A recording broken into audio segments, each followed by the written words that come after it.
Hi guys, good evening po. Nandito ako ngayon sa sala. Ayan, nanonood ako.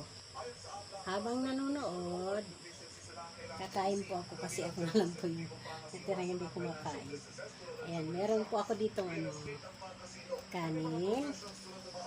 Tapos, ito po yung ulam ko.